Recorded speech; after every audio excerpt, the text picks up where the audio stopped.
Level 1. $0. You're pushing your own dead Corolla out of the drive-thru lane at the restaurant where you work. In 31 years, 1 in 5 new cars in America rolls out of your factories. Nobody honking at you knows that. You don't know it either. 19. $9.50 an hour. The Corolla has 243,000 miles and a check engine light you fixed with black tape. Marcus arrives with the tow truck 34, name on the door, toothpick. He reads your name tag out loud to the whole parking lot. 80 for the tow. I'll take it in nuggets if that's all you've got. The drive-thru line laughs. You laugh along, which is worse. Nina, working the window beside yours, doesn't. $80 is 2 shifts. You don't have 2 shifts. Earl pulls up before the hook drops, runs the 2-bay garage behind the car wash, sold you this Corolla for $1 and a handshake. He counts 4 folded 20s from his shirt pocket. His poker fund. You keep the pine air freshener off the mirror. Everything else goes on the hook. 29 years from now, you'll pay $81,000 to get this car back. Marcus will be standing right there when you open the door. What did a kid this broke leave under the driver's seat that a billionaire can't replace? Level 2. $1,000. The bus passes Earl's garage twice a day, and twice a day you stare at it like it owes you something. 8 months of this. Visor shifts at the chicken place, bus transfers, quarters counted on a kitchen table. One Saturday, Earl flags you down from the garage doorway, wiping his hands on a rag. You're wearing a groove in that bus window, kid. Come sweep. I'll show you what a wrench does. So, your week gets a shape. Drive-thru Monday through Friday. Earl's garage on Saturdays. Oil changes. Brake dust. A radio stuck on country out of spite. Earl pays in 20s and torque specs, and the 20s come folded, always folded, like they're shy. In March, the coffee can hits $1,000. Earl rolls a '98 Civic out from behind the garage. Mismatched fender. Honest engine. $650. My cost. Don't sell it, stupid. You count out $650 on Earl's workbench. That's 68 hours at the drive-thru window in one envelope. Your hand doesn't want to open.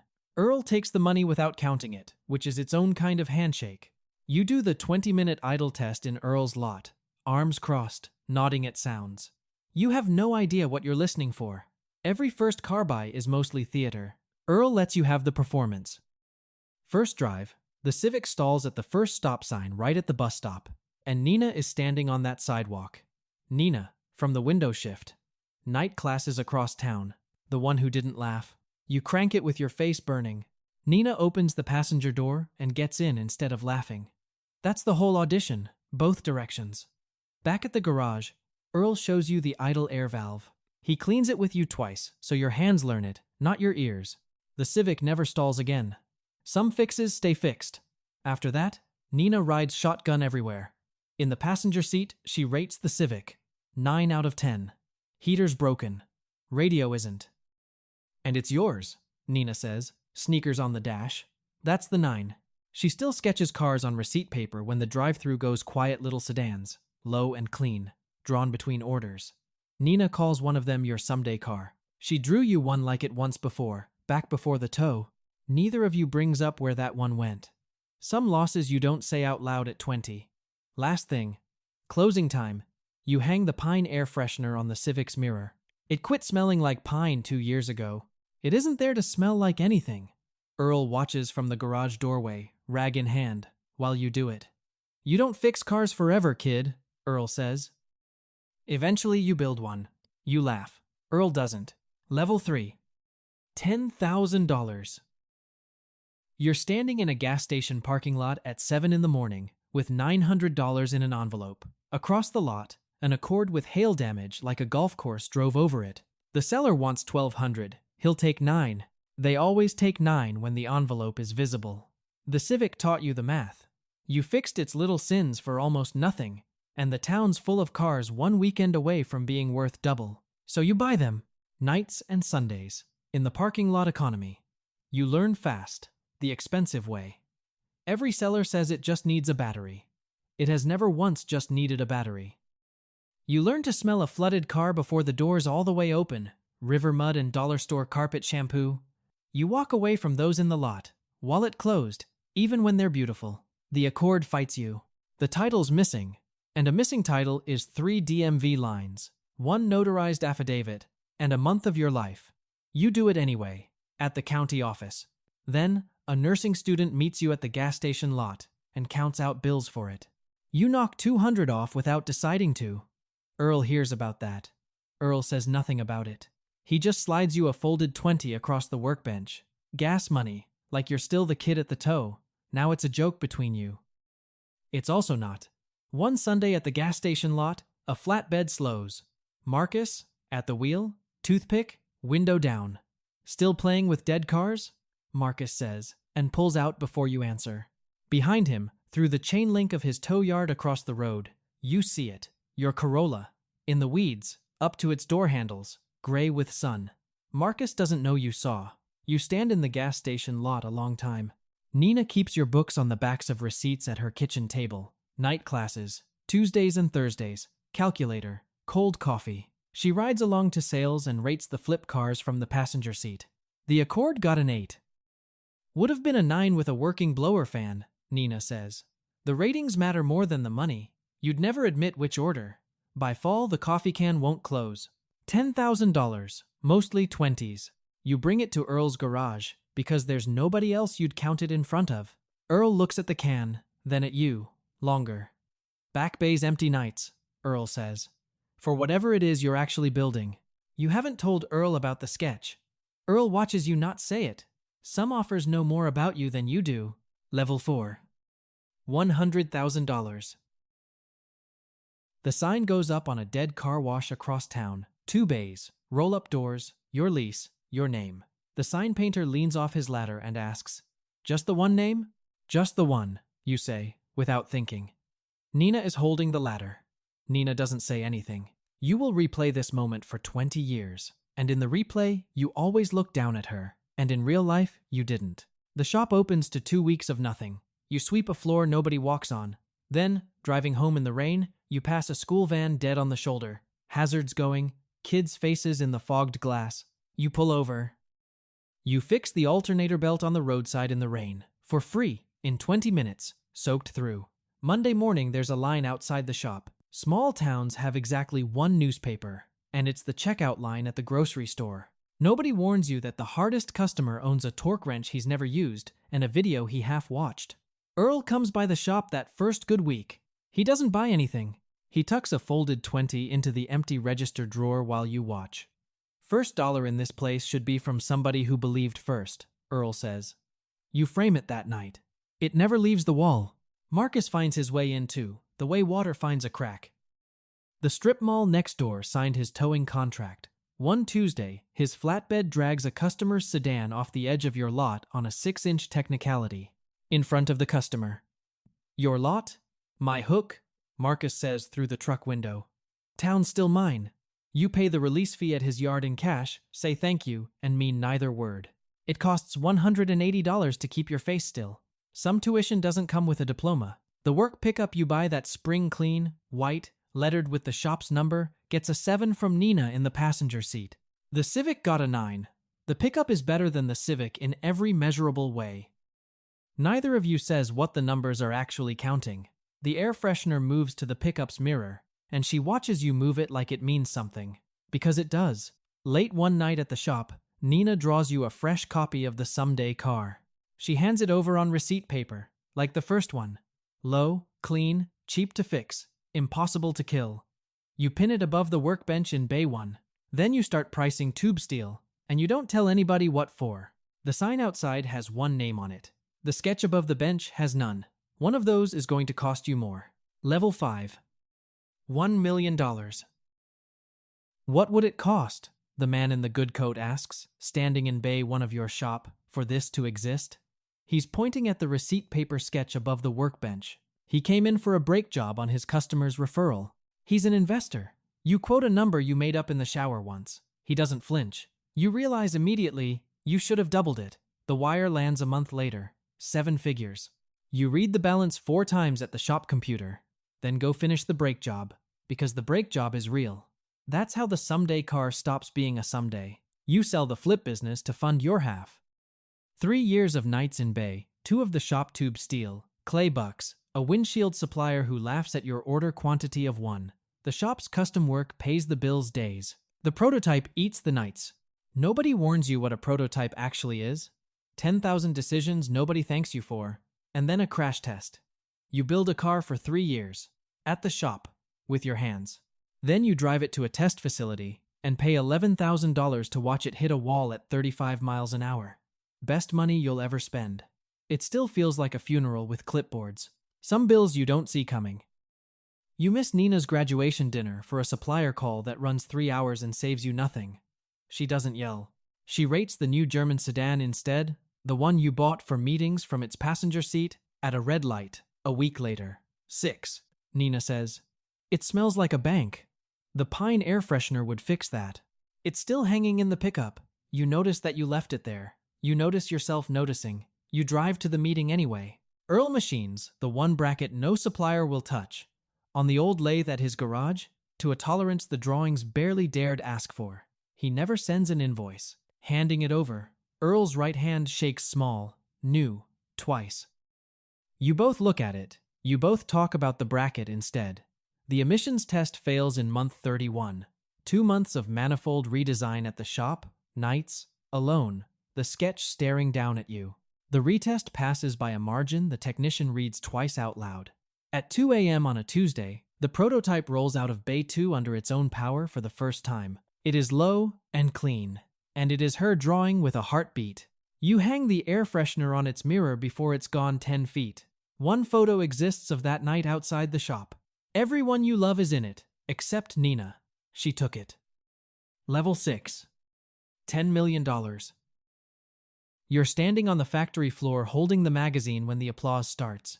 Your car is on the cover. The leased plant behind you builds 12 of them a week, 500 ordered, 40 employees, 40 rents that are now your math problem.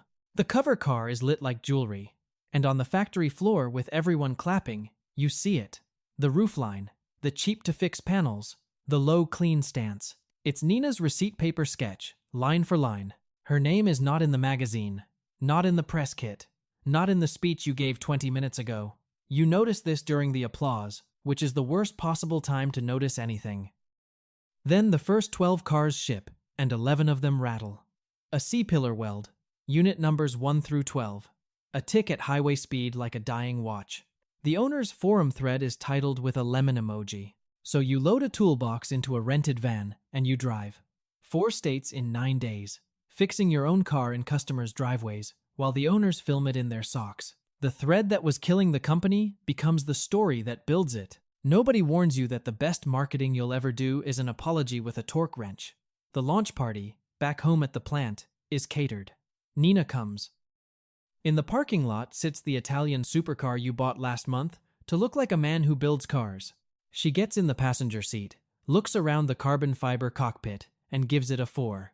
No cup holders, Nina says, for gas station slushies. You laugh. She doesn't. Then, quiet, at the cover blow-up by the plant doors, Nina reads the caption twice. It's beautiful, she says. It was beautiful in ballpoint, too. She's gone before the caterers are. Her ratings stop at 4. You don't know that yet. 4 is the last number she'll ever give a car of yours. You'll do that math for years.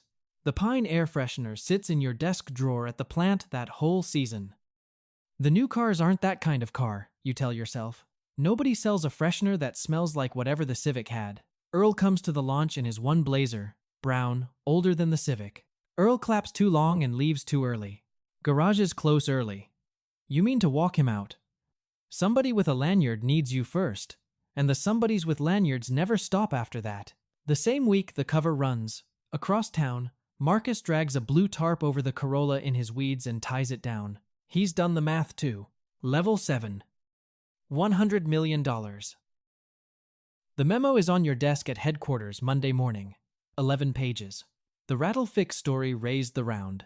The round bought 3 plants, a test track, and a boardroom of people who say leakage out loud. Page 6. Independent repair shops are leakage. Lock the diagnostics, force the service into dealerships, and the leakage becomes revenue. The math is right. The memo sits on your desk for 6 days, in the office, while you sign everything around it. You learned cars in a 2-bay garage that this memo would starve. On day 6, you kill the policy and open the diagnostics to every corner lot mechanic in America. The board calls it sentiment. It becomes the moat yours or the cars any garage in the country will touch. But that's not why you did it, and you know it. I was leakage. You tell the boardroom, and nobody laughs, because $100 million means nobody laughs, which is its own kind of quiet. That same week, an application crosses your desk at headquarters. Franchise dealership, 4-year waitlist. Applicant, Marcus. His towing money, his signature, his letterhead. You hold the page a long time. You don't approve it. You don't deny it. You put Marcus in the line like anybody else, which is the one thing he has never been in his life. Revenge with a Q number. Then Model 2 fails cold weather testing, and you fly to the proving ground yourself. Engineers half your age watch you sleep in the trailer. On the third morning, at the frozen test cars, you find it linkage grease going stiff at 20 below. Earl showed you that on a school bus throttle cable when you were 20, at the garage, for free. The Empire keeps running on lessons from a 2-bay garage. You send Earl a photo of the fix. Earl sends back a thumbs up, then a second thumbs up, because his thumb slipped. You own a test track now. You drive it at 25 miles an hour, and security still makes you sign the waiver. In a competitor's honest little hatchback, on that track, you catch yourself saying 9 out of 10 to an empty passenger seat, out loud. In her voice, almost. Nina hasn't rated a car in 6 years. The habit stayed behind like a tenant. That winter, an assistant clearing archives finds the first file box from the shop.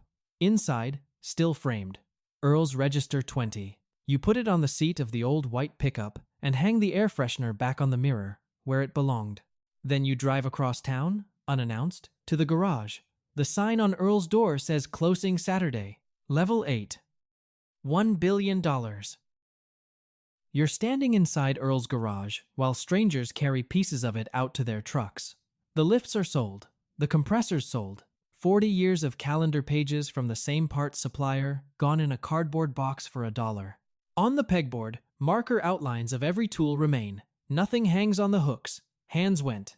Earl says, holding up the right one, matter of fact, like reading a part number. Kept the coffee steady 40 years. That's enough. Earl is not sad the way you need him to not be sad, which is worse. You offer, right there in the garage, to buy all of it. Keep the doors open, hire him a crew of 5, Earl supervising from a folding chair, forever. Earl lets you finish the whole plan. No, Earl says. A garage is hands. Mine are done. Don't make my life your gift shop. You've stood in billionaires' garages, climate control, epoxy floors, museums. Earl's was a kitchen. Things got made here. At $1 billion, you learn the ask changes. Under $1 million, people asked you for rides. Over $1 billion, nobody asks for anything but money. The ask arrives 4 days after every headline, every time you've counted. On this last Saturday, in the garage, Earl asks you to hand him the 10mm.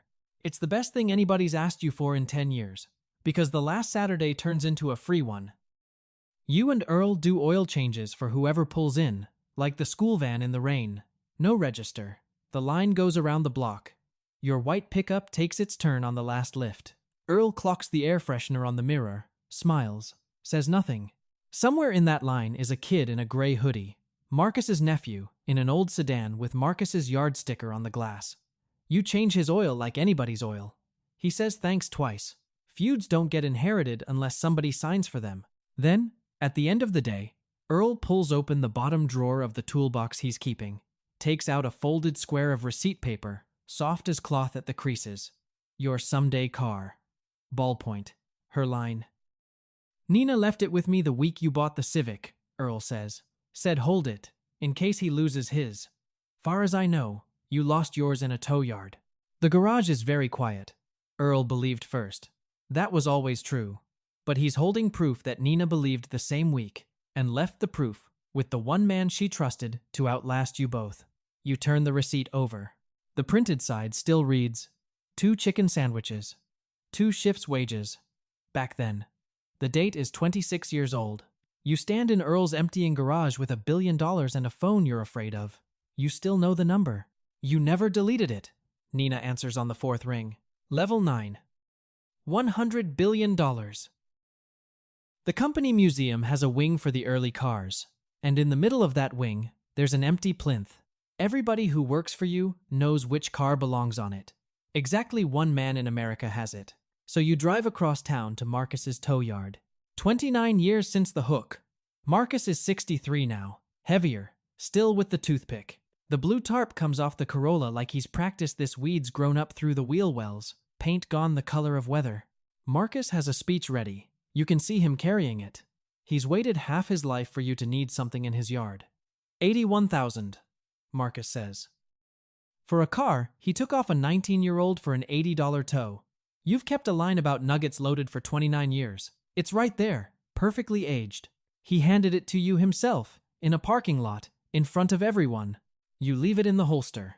81, you say. And you deliver it. Your hook, my lot. Then, while Marcus watches, you open the driver's door dry hinge, same sound, and reach under the seat. It's still there. Receipt paper, dust-furred, ballpoint gone brown. A low, clean little sedan, drawn between orders at a drive-thru window by a girl on the night shift. Marcus stares at you holding it. He just watched a man pay $81,000 for paper. You can see Marcus finally understand. Nothing in this yard was ever the asset. He towed the wrong thing for 30 years. The Corolla goes up on the plinth in the museum wing, unrestored dents, weeds stain, black tape still over the check engine light. You hang the pine air freshener on the mirror yourself. Beside the car, framed under glass, the receipt, her sketch on one side, 2 chicken sandwiches on the other. The plaque beneath it says design, Nina. 17 years late. Earl's 2-bay garage sign hangs at the wing's entrance, and Earl's at the opening under it, same brown blazer, allowed to touch everything. Nina comes. Not a reunion she has affirmed 2 states away. Her own name on her own door. A life that doesn't need yours. But she ducks under the velvet rope you own, in the museum wing, and gets into the Corolla's passenger seat like no time happened. She looks around, the worst car either of you ever loved. Still a 9, Nina says. You get in the driver's seat. The engine will never run again. The seat next to you is full. That was the whole ladder. Every car was just a place for people to sit.